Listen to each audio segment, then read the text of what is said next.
Hi, everybody. Welcome to the Perform Happy podcast. I am bursting at the seams with questions for my guest today, who I just found out is an alum of my university, and we probably have met at least in a hallway at some point. But today we have on the show a clinical psychologist with a master's in sports psychology who specializes in ADHD and hyperfocus. He has worked with Olympic athletes, CEOs, military, doctors, first responders.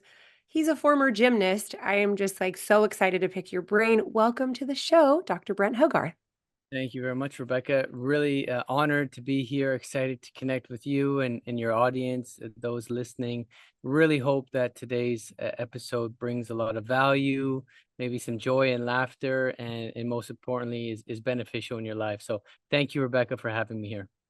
Absolutely. So I'm just going to dive right in and say, I saw that you were diagnosed with ADHD in 2023. Mhm. Well, fun fact, I was diagnosed with ADHD in 2024. So here we are, two adults that have gone our whole life in sport without realizing that we had ADHD. Um, I mean, it's like Yeah. where to begin? But so is that the reason why you started kind of shifting your focus to supporting grown-ups and athletes with ADHD? Yeah, it's the thing with ADHD, right, is that it's not that we can't focus, it's that we can actually hyper focus in things that we're really passionate about, really interested in. And so sports is a great avenue for athletes who with ADHD to really become the best that they can. It's truly a strength in that regard.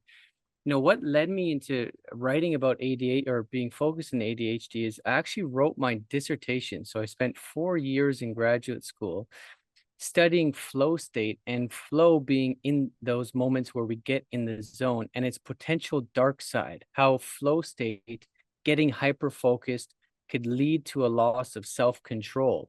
So where we get obsessive about something, addicted, we could say, where we're so focused that other things in our life are falling apart, or we go from huge highs to huge lows and our emotions are all over the place. And I didn't realize that whole time, Rebecca, I was actually talking about the dark side of ADHD and about hyperfocus. And so it was within, about the last 2 years, I was contacted by the University of British Columbia. Their doctoral resident program wanted help with doctors who had ADHD that were burning out.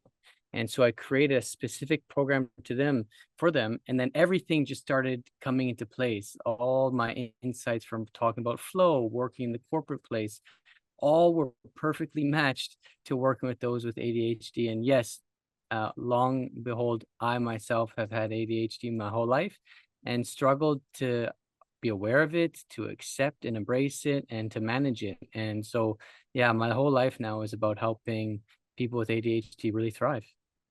Amazing. Okay, so I notice a big overlap in my community and a lot of the kids that I support between mental blocks, fear, and ADHD. Mm. Do you have any insight as to why that might be based on your research? Tell me more what you mean by those three connecting. Yeah. So these kids who are perfectionists, they sort of have this black and white thinking of I'm either perfect or I'm failing. They get stuck in their heads. They want to be able to do it now. There's sort of this fixed mindset that's typical in these athletes. They're highly talented. So it's easy to get into a fixed mindset because they believe that their talent is driving their success. And then they hit a wall and Mm, it feels completely impossible. mm, And I've just noticed in the last couple of years that there are a lot of kids diagnosed with ADHD who find themselves in my community.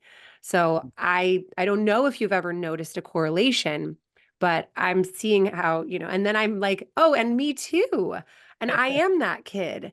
So yeah. I just think it's kind of fascinating. And I'm curious if you have any insight into, would a kid with ADHD be more likely to become that, stressed out, mental block, burned out kid if they aren't managing it well. I love the question, and I believe an important place to start is recognizing that we live in a culture that's kind of basking in self-esteem. Like we're often doing things to try to prove ourselves, to prove that we're not average, prove that we're better than others. Certainly, athletes are in environments where that's what it's all about in many ways. Maybe not on a deeper level, hopefully. Um, but what happens when we're trying to prove ourselves and caught in the self-esteem culture is that we're never good enough. We're never going to arrive at a place of wholeness and contentment. And so we get into this unhealthy trap where we beat ourselves up to achieve what we're seeking to achieve. And the unfortunate reality is when we achieve that gold medal, that job promotion, that, yeah, say gold medal, uh, we still don't like ourselves because we beat ourselves up the whole way along the journey. And so for me, what has really helped kind of counteract some of what you're pointing to is really focusing on self-compassion. Like, I'm competing in this sport because I care about myself. I want myself to do well, and learning how to feel a sense of calm, I'll say, but also a sense of um, compassion, simply put, for myself, uh, just for who I am. And from that place, I am much better at my sport. I can make much better decisions. I actually arrive at what I most want in my life right now, and also when I achieve that gold medal. And so I think one avenue we could explore is how a hyper competitive environment for people who have ADHD that already struggle and already have their fight or flight activated can reinforce doing things from a place of needing to prove, needing to achieve, as opposed to simply wanting themselves to be happy and to do well. I said a lot there. Does some of that connect with your Mhm. question? Yeah. Yeah. I mean, your ADHD and mine, we're going to go all over this. We're going to be Perfect. like, okay, Let's go. everyone, good luck. You're going to follow us wherever we go with our, with our squirrel So minds. what has your experience been with self-compassion? I particularly like Kristen Neff's work. Yeah. Big And fan. and I'll break it down for some of the client or listeners. So grab a pen and paper, folks, and this is a beautiful writing practice. So she calls this the self-compassion break, 3 steps. So write down at the title, self-compassion break. Number 1, write down mindfulness. Number 2, write down common humanity. And number 3, write down kindness. And so how the practice goes and how self-compassion can be practiced is writing down all your stressful thoughts about your sport, all the challenges you have with ADHD. Get it onto paper. Don't be identified with it in your thoughts and kind of lost in your mind. Get it onto paper, create that mindfulness from those thoughts. Step 2, common humanity. Write about how other people struggle with this challenge. Write about how maybe the anxiety associated with your struggles or sadness is also a part of the lived human experience. The ability again to feel safe and secure and have a sense of belonging in our challenges is so powerful because oftentimes we can feel so isolated. And then third, kindness. Write out some words of support and words of encouragement and belief in yourself. It's amazing, Rebecca, as we go through this practice, when I do it with my clients, how unnatural this is for people who have been beating themselves up their whole time, and how much relief it brings, and really what the research shows, how it supports not only having greater motivation, high standards for ourselves, but decision making, all the things we fear it might make us lazy, right? And so, yeah, I'm curious your thoughts on some of that work and self-compassion as a way to kind of cultivate healthy ambition. Yes, I run that same self-compassion break. I try to do it with myself. I remember often more to run it with my clients than I remember to do it myself.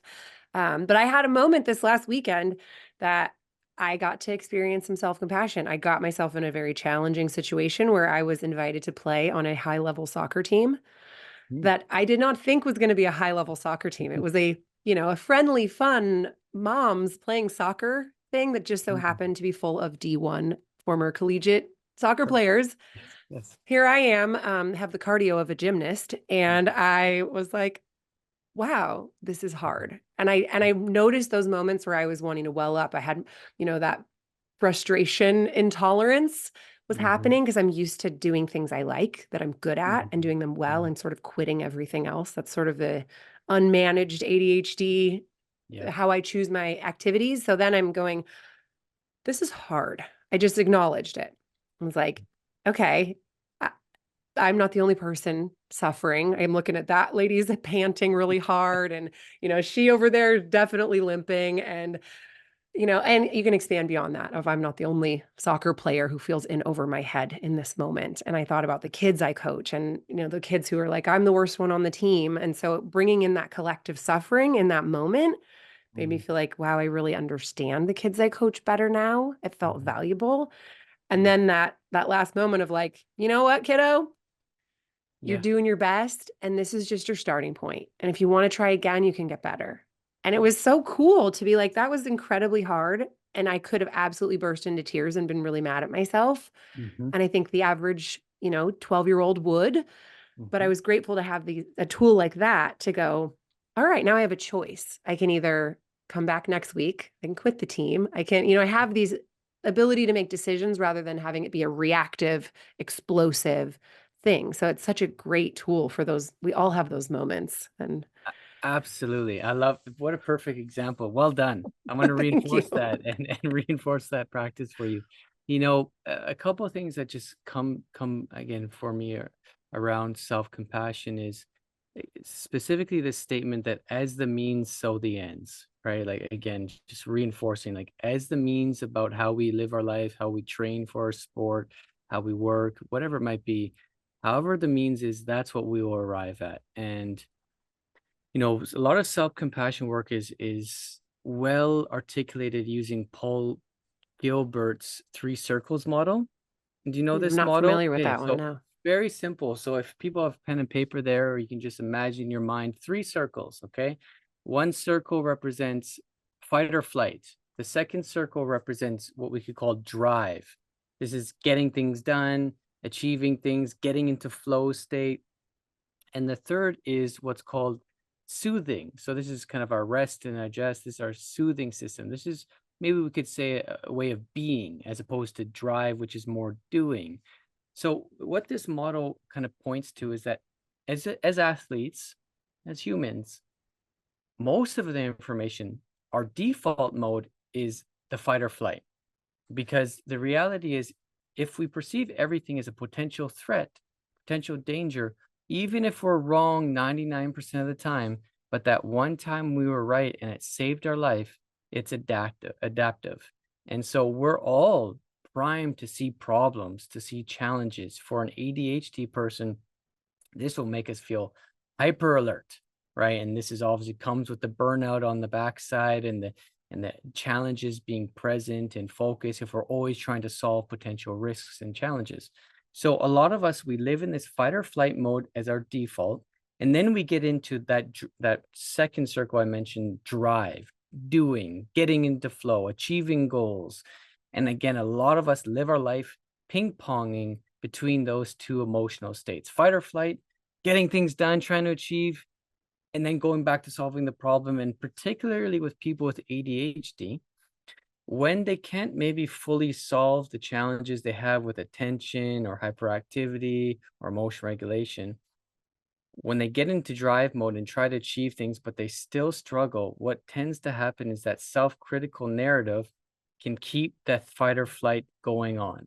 It's like we beat ourselves up so much that we never feel a sense of contentment. And that's why that third circle, soothing, which is being able to do that self-compassion break, being able to breathe and be present, be in nature, what have you, if we're able to shift from fight or flight to that state first and then take action, get into drive, we are so much more primed to be resilient, to be effective and efficient. And so that's really where I find self-compassion so powerful, is understanding those kind of circles and how we tend to regulate our emotions and how we're kind of training against our default of seeing everything as a threat. Yeah. Okay, so that lines up so perfectly with the mental block work I do because a lot of the time coaches will say, well, we just have to figure out what is causing the fear, what's Mm, causing the block. And I'm like, well, it's a threat. That's the answer. It's a yeah. perceived threat. And for a 12-year-old girl who's high strung perfectionist, hyper aware, ADHD, scanning for threats, super smart and sensitive, I mean, it could be a combination of lunch, ankle pain, weird look your friend gave you, the homework you have to do later, what your mom said. I mean, all Mhm. of that can wrap up into your brain just going, okay, I'm ping ponging out of goal seeking into fight or flight. Yes. and then they get stuck there. And so I noticed for myself, I have this pattern of avoidance and rushing, Mhm. avoidance and rushing, because Mhm. I'm like, ugh, boring. I don't want to do that. I don't want to get my slides ready for that talk. The last thing I want to do is the prep. And then I'm like, I have Mhm. 2 hours to make magic. And Mhm. then I'm like, phew, thank goodness I can make magic in 2 hours. But I see this connection with these kids of like, they avoid the scary thing because of all the threats. They avoid it. And then you've got 6 weeks until competition. And Mhm. now you're rushing, and your Mhm. brain is so far into fight or flight that it just feels completely impossible. So, Mhm. how might you layer in some soothing to that Yeah. tendency with these kids? Yeah. Great story. Thank you for sharing your experience. And it almost points to how we're all conditioned, many of us, to live out of that fight or flight. Like, only when I procrastinate and the fight or flight is at its maximum am I taking action, right? And so to we're really talking about training the mental skill of being calm, right? To be calm under pressure, whether it's performing in gymnastics, performing well in an exam, you name it. And it's actually relatively simple. And for folk with ADHD, who we can all kind of overcomplicate things, um, this is a very simple, basic practice. But the best in the world, the best gymnasts, the best professionals, they do the simple things, but they do them consistently. And so, to train the mental skill of calm, we take 10 deep breaths. And I would encourage taking 10 deep breaths at least a few times throughout the day. So deep breaths meaning fully expanding into the bottom of the belly, slowly allowing the breath to raise into the upper chest, followed by an even longer extended exhale. So it's in the exhale when we're calming our nervous system, our heart rate. In the inhale, we actually increase arousal in the nervous system. So really elongating those exhales. And that's it. Taking 10 simple deep breaths. Many other skills to build on top of that, but I do believe that starting with what we might call like a bottom up approach, starting by changing our body, our physiology, as opposed to trying to tackle our thoughts, is a much helpful place to begin. So that would be my first recommendation: 10 deep breaths. Well, I noticed that you had written that you suggest having compassion for your nervous system. Mm, And I thought that was such a great way to put that, that you, if you can sort of remove yourself one layer and be aware, oh, my nervous system is doing a lot of things right now. Instead of mm, going, I am scared, it's I mm, am experiencing the sensations of fear. And I'm going to have compassion for that and take 10 deep breaths mm, to just kind of love on my nervous system for a mhm. second, which then allows that to drop. And then you get the ability to make decisions. Yes. And Well, you hit the nail on the head. First, we got to be aware of it, right?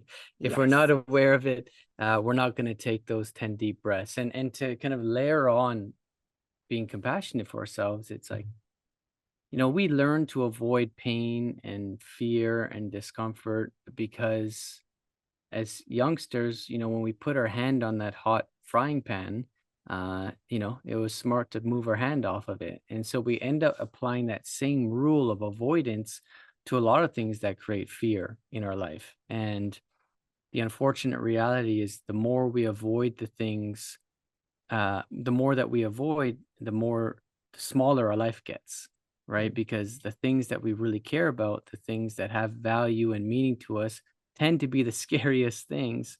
And so, if we're trying to just play safe, we live a very small life, and it actually robs us of fulfilling our full potential. So, that skill, as you're saying, to acknowledge that we're noticing thoughts or feelings of fear or anxiety, almost like another part of ourselves showing up, and then being willing to allow it to be there, recognizing that it doesn't need to drive the bus. It can still be like a passenger in the back of our bus, and we can still look towards getting up on that beam or onto that high bar, whatever it might be.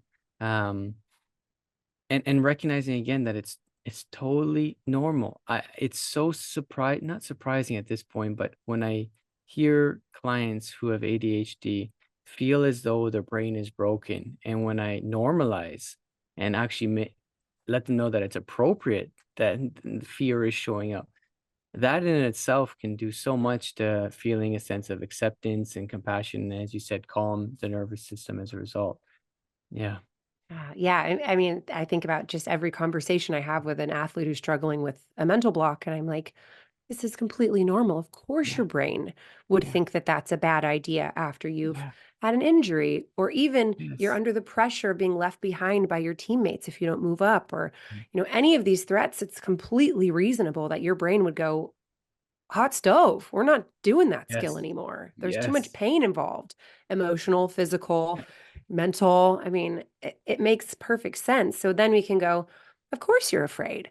And Mm. now let's work with the brain and Mhm. figure out how to, make friends with your brain again and get back Mhm. in action. And let me share a practice to do this. And so this is a practice called focusing. It's a practice where we might close our eyes hypothetically, and we'd ask that part of ourselves, that part that is fearful, you know, what is it noticing from its point of view?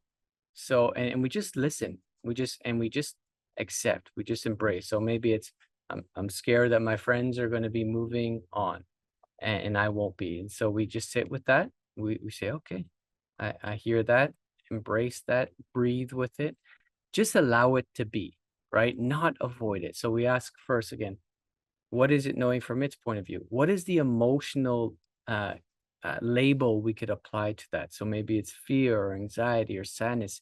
Try to describe it with as much nuance as possible, right? Like how a sommelier would describe a glass of wine, or let's say a painter, a masterpiece painting. Really get clear on all the emotions we're experiencing, and then embrace that, allow that to be there. And then imagine even asking that part that's fearful, let's say, what do you need from me right now? And just listening in, just again, be with it, soothe with it. And maybe it says, take 10 deep breaths. Maybe it says, today um, I'm underslept. I need to just rest and not, go for this double backflip off the high bar tonight. Whatever it might be. And so we listen to ask it. And really we're asking ourselves, like, what do we need right now?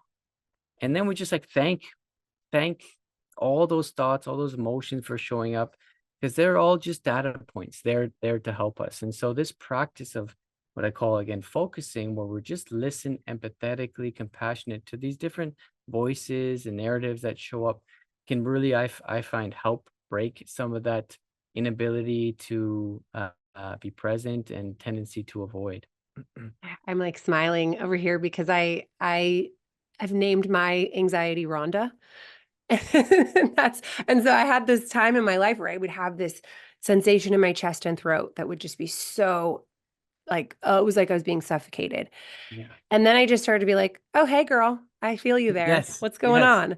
Yes. And I kind of lightened it up, and my husband would say something. I'd be like, oh, Rhonda's here. What you just said just brought Rhonda right out. Yes. And just being able to be like, hey, what's up? What do you Mhm. need? I feel you Mhm. there. I'm not afraid of you. It's okay Mm. if you need to hang out with me for a little while. Mm.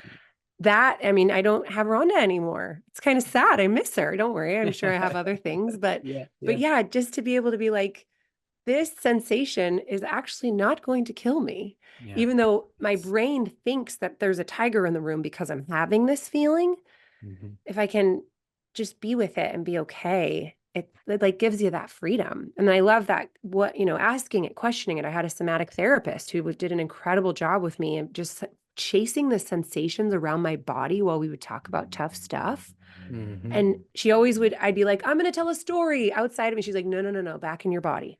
Mm. And Mhm. just connecting with, okay, what is that feeling in your gut saying to you? And I'm like, I don't know. I don't know. Mhm. But like the more I allowed myself to connect, it would be some crazy, like deep old stuff sometimes that was like, an old coach's voice or something, Yes. that just to allow kind of the soda bottle to like degas that stuff, Mhm.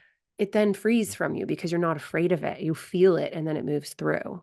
And Rebecca, I love the passion you speak with, how your eyes widen as you share stories. Yeah, you're so locked in, and your clients are so lucky to work with you, and and your openness about your own experience, Rhonda, or what have you. I love so much. Okay, so you mentioned sleep, being underslept. Yes. I have a 9-year-old who also is rounding the corner on an ADHD diagnosis, and if that girl doesn't sleep and if she doesn't get protein, Yep. everyone's life is hell. Yep. But also, people with ADHD also might struggle with getting to sleep. What tips do you have to, Perfect. how important is sleep? Am I imagining that sleep is making or breaking our family? And Nope. how the heck do you get them to sleep or get yourself to sleep if you struggle with it? Yeah. Oftentimes, and this is well documented in the literature, uh, folks may get misdiagnosed with ADHD when they have simply a sleep problem. And so that's how significant it is. When we are underslept, our emotional regulation, our ability to be present, are significantly impaired to the point that we might not even pass a driving test. So it's important to recognize that as athletes, as people with ADHD, we want to adopt this mentality of living like a lion. What this means is when you're in class or you're training, attack. Like give it everything you've got. And then when you're back at home, like the lion when they're with their pride after a nice feed, it's time to rest and fully be off. We want to avoid what we can call like this gray zone of being somewhat always on, someone always thinking about gymnastics, someone always worrying about school.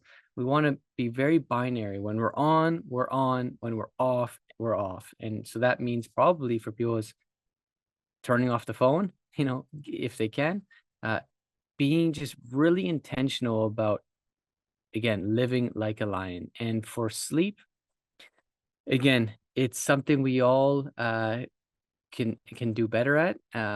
But really, it starts with how you start your morning.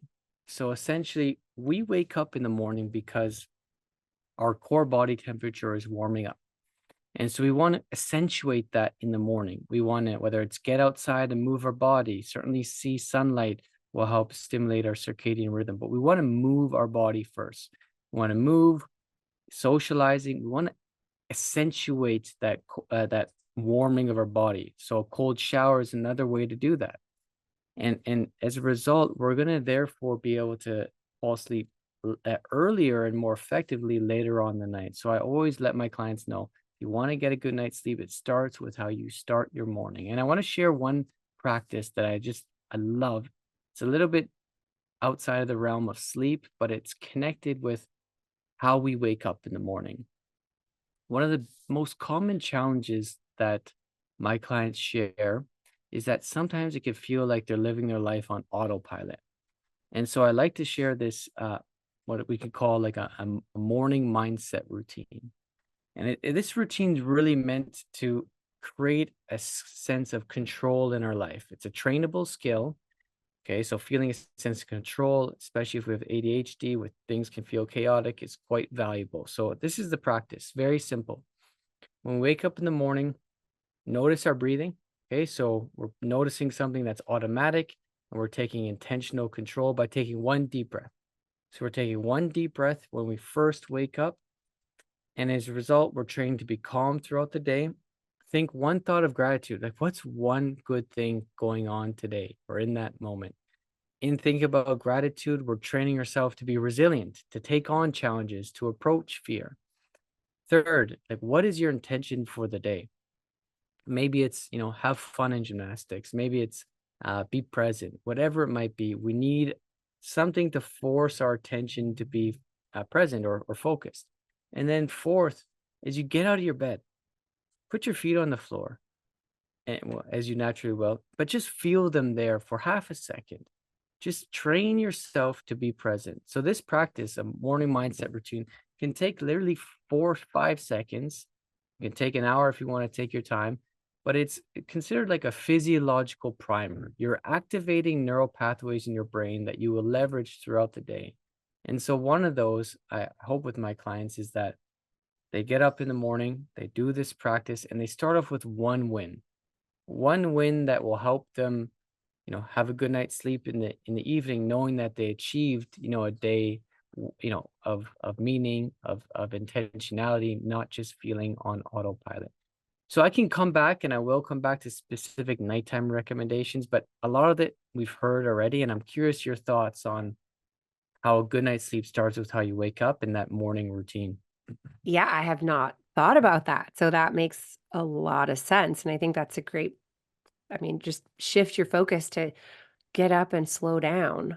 And we Mm. do a practice. I always start every group training with what I call OPT, which stands for one pleasant thing, where it's a Nice. full deep breath, Yes. grounding in the moment, and then finding one pleasant thing that your senses are in connection with. So it's something that smells good, feels good, tastes good, a little sparkle, a little, something in that moment that you find pleasant.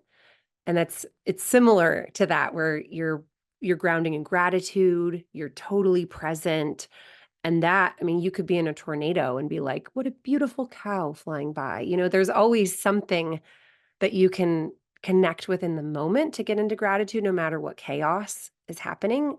And I mean, there's a lot of excuses we make, I think, as busy professionals and athletes of, well, I don't have time for a morning routine, but it's pretty manageable what you're suggesting. So I would definitely encourage people to start your day that way. Yeah, and that's what I found, over the years as a psychologist is that oftentimes we overcomplicate things, right? We make the path of mastery so challenging when really the path can be quite simple. Like, what are you about?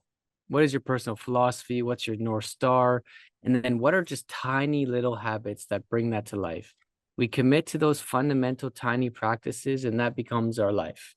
And so the morning mindset routines, one of those things that's fundamental. And with all my clients, I actually don't move on to another practice until we have that kind of layered in. And let's get back to sleep though. So Yeah. I mentioned we wake up in the morning because our body is warming up. And so we want to do the opposite in the evening, right? So we want to start to cool our body down. So a hot shower, a nice bath that actually cools our core body temperature.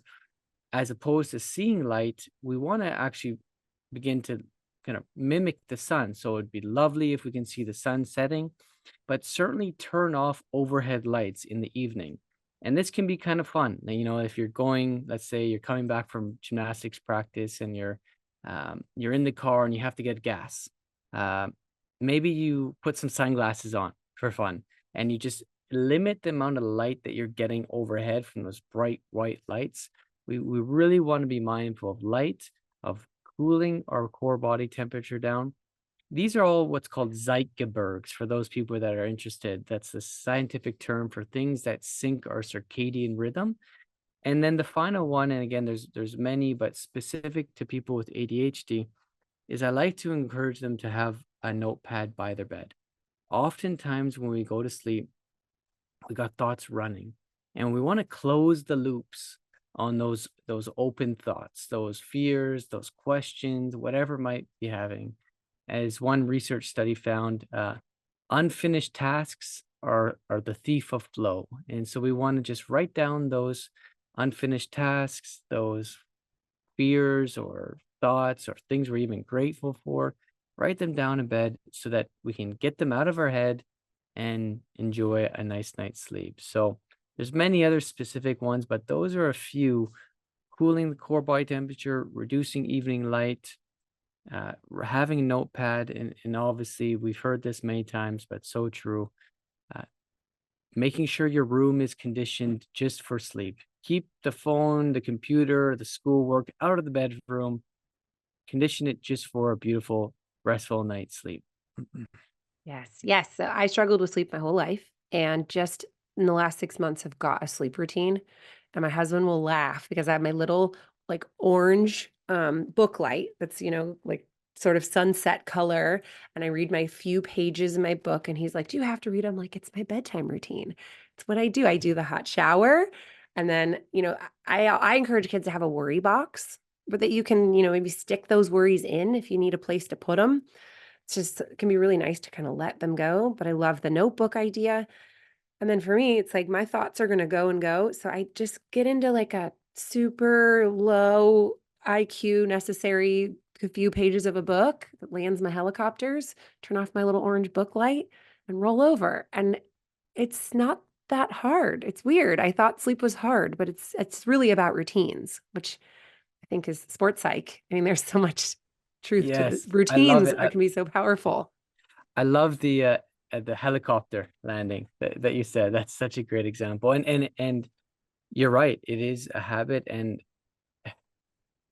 prioritizing, like for me, and I work with a lot of adults as well. It's the things that can impact our sleep, whether it's going out for a late night and having a drink of alcohol or wine or whatever it might be, or watching a late movie, or um, trying to cram studying late at night, whatever it might be. It's like, if I can realize that how this is impacting my night's sleep and how I prioritize sleep over everything else, it's very easy for me to have a boundary and say, no, like, can't watch that Netflix.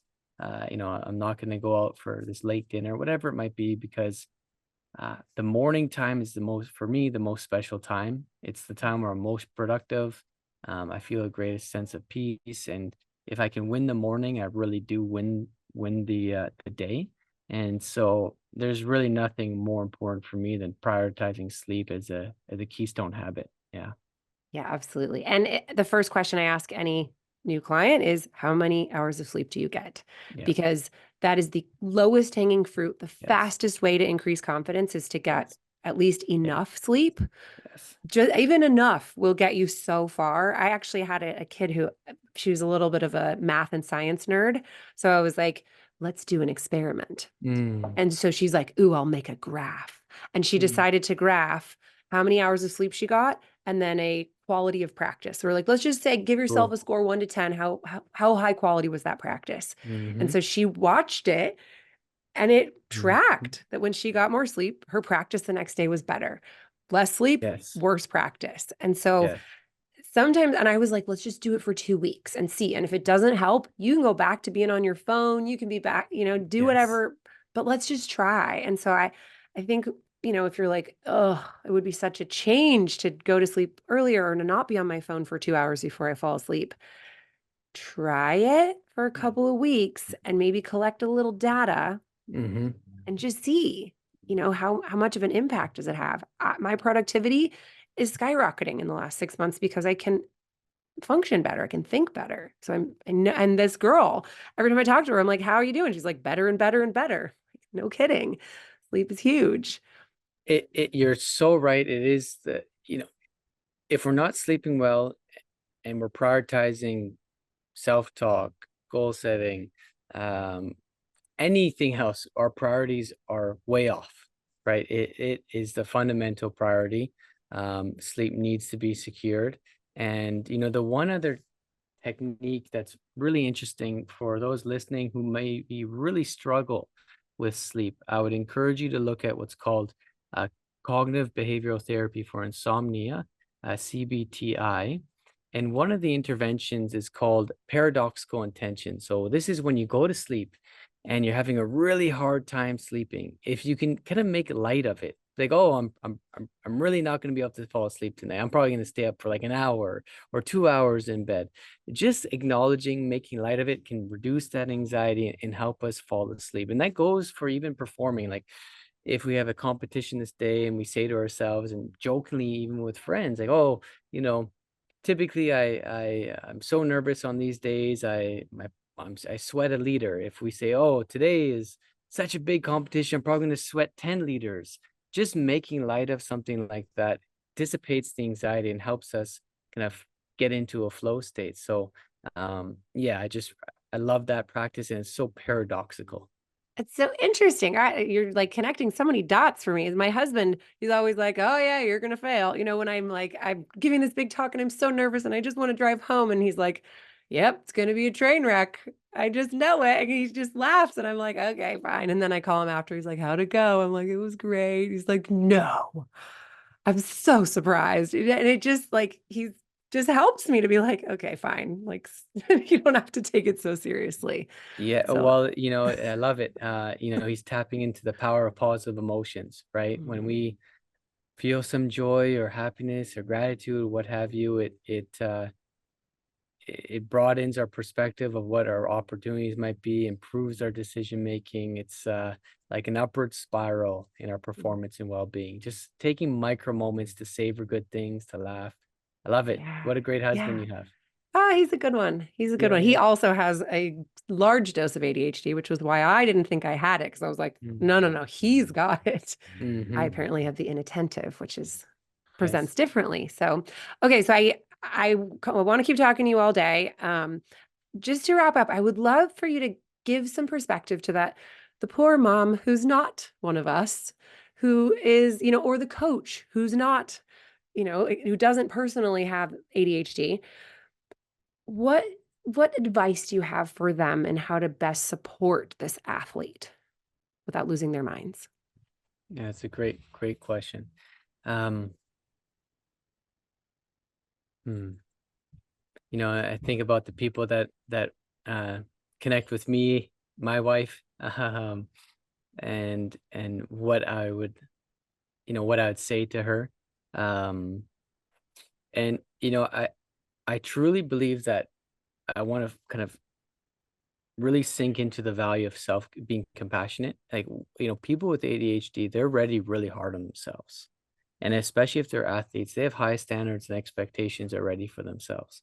So beating them up more, being overly critical, in my experience, tends to put people more in that fight or flight, scramble more, rush more, uh, never again arrive at that place of soothing, of stillness where they can be their best. And so, patience, patience, patience. Um, I'm not saying lower standards and expectations, to have high standards, have high expectations, let them know. I love this magical feedback statement. Rebecca, I'm going to share this feedback with you because I have high standards and expectations of what we can do as partners in gymnastics or as a family. And I know we can achieve it, right? We want them to feel a sense of being special, of belonging to something, and that we have high standards here. So, um, but also do in a way that's not overly self-critical when challenges or mistakes and failures happen. And the last piece I would share, and this is something that, again, some of these are really simple and just reminders. That's kind of, I think Socrates said, learning is remembering. Um, if we can realize that in this challenges as a parent or as a coach with our ADHD athlete, that we get an opportunity to learn something, whether it's learning how to be more patient, whether it's learning to be more compassionate, whether it's learning about understanding ADHD, whatever it might be, any challenge that we face in life, if we can find the lesson in it, the suffering or the frustration, it disappears, right? When we find the growth, when we find the benefit, it creates some meaning in our life. And so those would be a few things that I hope people could, explore and maybe adopt. And the thing I really want to just articulate is that ADHD is a superpower. It's a strength. So when we learn to be compassionate with ourselves, when we learn to block out the distractions and interruptions, people with ADHD have this super skill of being able to hyperfocus, to excel as athletes. And so by no means is ADHD a limitation. By no means is it something wrong with our brain. It's that we're uniquely designed and built to explore, to adventure, to pursue our highest potential. And things that aren't interesting to us, you know, they fall by the wayside. And that can be a challenge, but it could also be a really great way to live a life that's fully aligned with what we care about.